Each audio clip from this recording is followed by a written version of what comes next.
ကိုယူမှတ်တယ်လို့ပြောတာနော်အဲ့လိုဒီမှာလည်းကတိခင်းလို့ရတယ်ဒါကြောင့်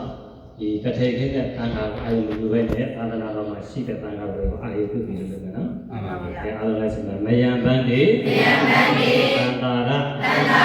ဝတ္တဒုက္ခသောဘောဇနထာယဣမံအထိနာဇီဝရံ